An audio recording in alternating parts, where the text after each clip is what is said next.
샬롬, 반갑습니다.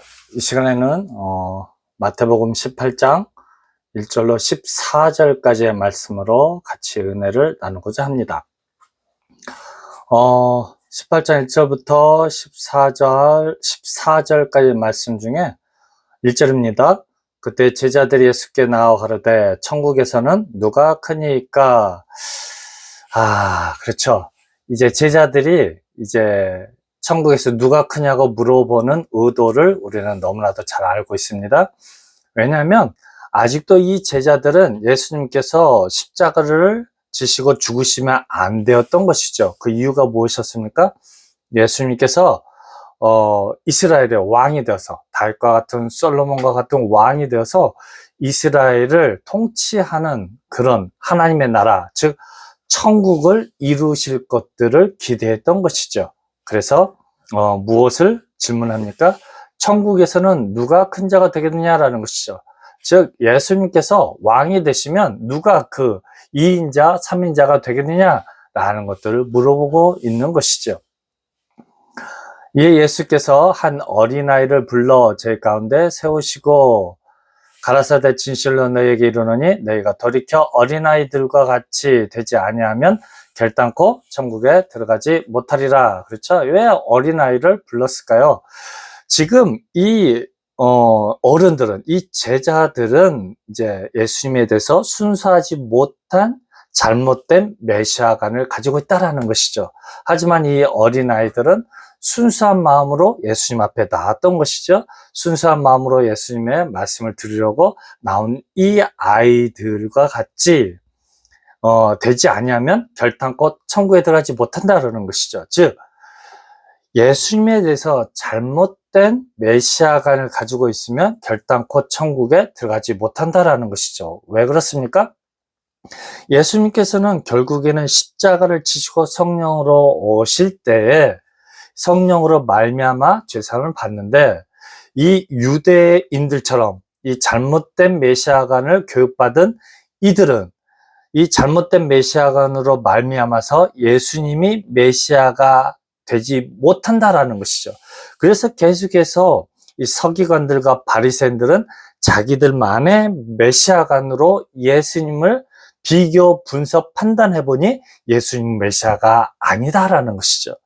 그러므로 말미암아서 결국에는 예수님을 부인할 수밖에 없었고, 결국은 예수님을 십자가에 못 박아 죽일 수밖에 없었다라는 것이죠. 이 시대도 동일합니다. 이 시대에 우리가 예수님에 대해서 올바로 알지 못하고 깨닫지 못한다면은, 현실 구원자 메시아를 알고 있다라면은 현실의 자기 삶에 패배하고 실패하고 어려움을 당할 때 누구를 원망하게 됩니까? 예수님을 원망하게 되고 예수님을 떠나가게 된다라는 것이죠. 교회를 떠나는 것이 중요한 것이 아닙니다. 예수님으로부터 멀어지는 신앙을 갖게 된다라는 것이죠. 그것을 우리는 정확히 알아야 할 것입니다. 그래서 5절에 또 누구든지 내 이름으로 이런 어린아이 하나를 영접하면 곧 나를 영접함이니. 그렇죠? 이 어린아이와 같은 신앙을 소유한 사람들이 무엇입니까? 온전한 신앙을 가지고 메시아관을 가지고 예수님을 따르는 자들을 뭐로 표현합니까? 어린아이로 표현하는 것이죠. 이것은 누구의 관점입니까? 유대 종교 지도자들, 서기관과 바리새인들, 유대인들이 바라봤을 때 예수님을 따르고 있는 제자들은 무엇과 같다는 것입니까? 어린아이와 같다는 것이죠. 이 예수님의 제자들이 어린아이와 같이 분별력이 없어서 자기들이 봤을 때는 예수님은 메시아가 아닌데 그런 분별력이 없어서 예수님을 따라가고 있다는 것이죠. 그래서 예수님을 따르는 사람들을 뭘로 이야기하고 있습니까? 어린아이와 같다는 것이죠. 그래서 이 어린아이 하나를 영접하면 곧 누구를 영접하는 것 같습니까? 예수님을 영접하는 것과 같다라는 것이죠. 그래서 우리가 이 논쟁이 되는 6절 말씀이 나오는 것이죠. 그래서 누구든지 나를 믿는 이 소자 중 하나를 실족해 하면 차라리 연자 맷돌을 그 목에 달리우고 깊은 바다에 빠뜨리는 것이 나으리라 라는 것이죠. 그래서 이 소자라는 것은 누구입니까? 예수님을 순수하게 믿고 따르는 제자들을 가르치고 있다는 것이죠. 그래서 만약에 이 문자적으로 그런다면은 이 세상에 정말 나만 아는 사람이 하나도 없을 것입니다. 정말 이 세상에 천국 들어갈 수 있는 사람들이 결단코 없을 것입니다. 그래서 우리는 이 말씀이 정확하게 진리의 말씀인 것을 반드시 알아야 합니다. 이 말씀은 그냥 좋은 말씀이 아닙니다. 이 말씀은 그냥 대충 믿어도 되고 믿지 않아도 되고 이런 말씀이 아닙니다. 이 말씀은 생명의 말씀인 것이죠. 우리가 목숨을 걸고 지키고 따라야 될 그런 진리의 말씀인 것을 반드시 깨달아야 할 것입니다. 그래서 7절 말씀에 정확하게 표현하고 있는 것이죠.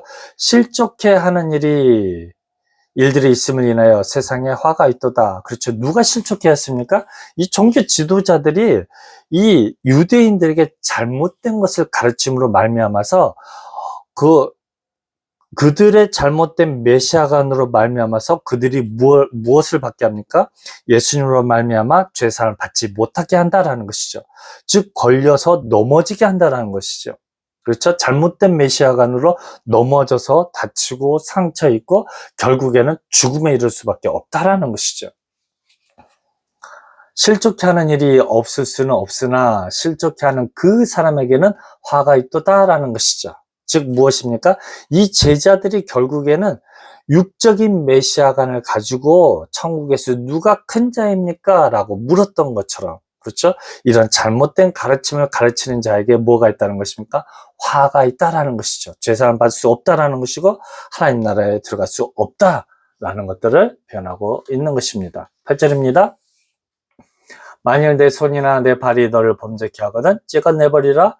불구전한 절뚝발이로 영생에 들어가는 것이 두 손과 두 발을 가지고 영원한 물에 던져오는 것보다 나으니라 라는 것이죠. 그렇죠? 중요한 것이 뭐라는 것입니까?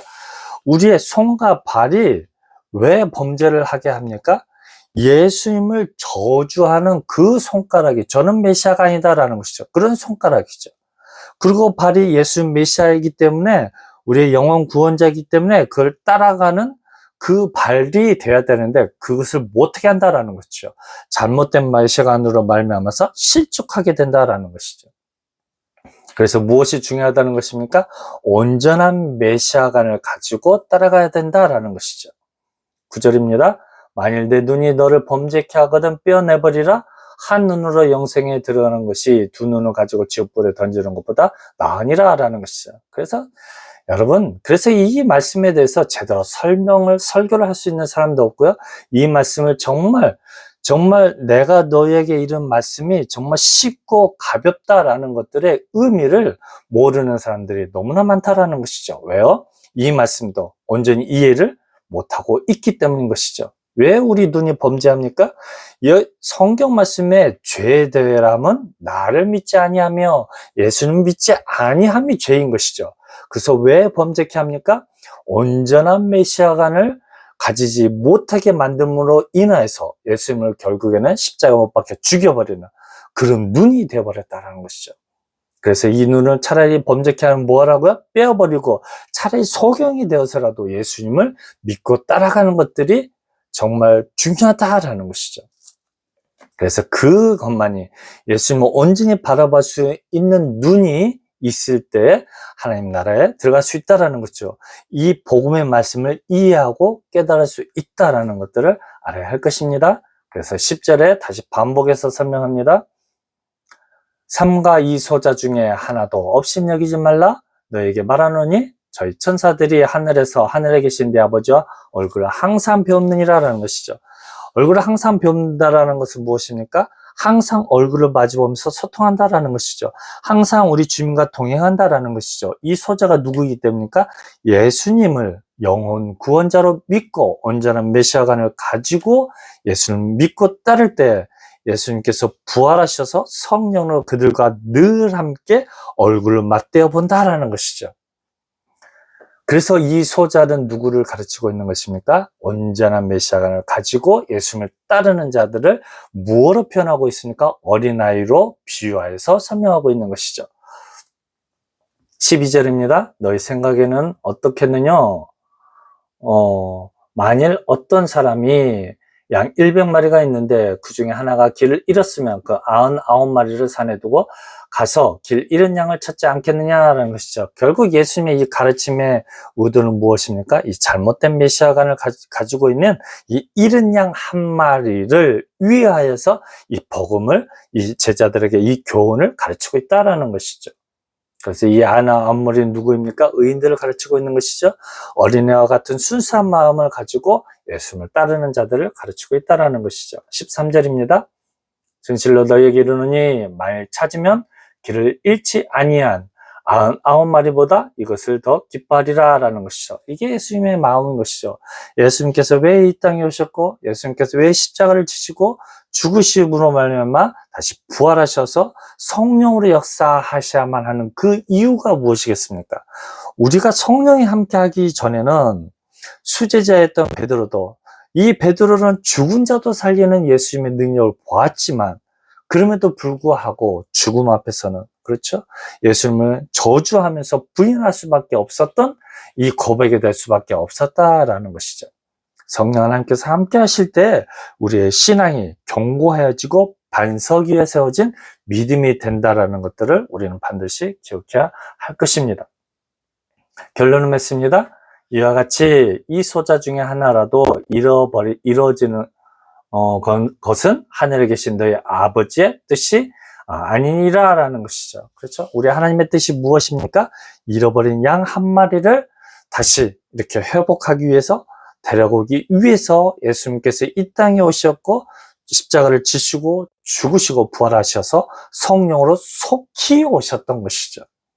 그래서 속히 오셔서 우리의 마음문을 두드리시는 그 성령 하나님의 그 음성에 아멘 주 예수여 내 마음에 속히 오시옵소서 성령 하나님 속히 오시옵소서 마음을 열고 구분을 받아들였을 때 우리는 마태복음 18장 1절로 14절의 말씀을 응하고 그 말씀에 순종하는 삶을 살 수 있다는 것을 기억하는 저와 여러분이 되시기를 주님의 이름으로 부탁드립니다. 감사합니다.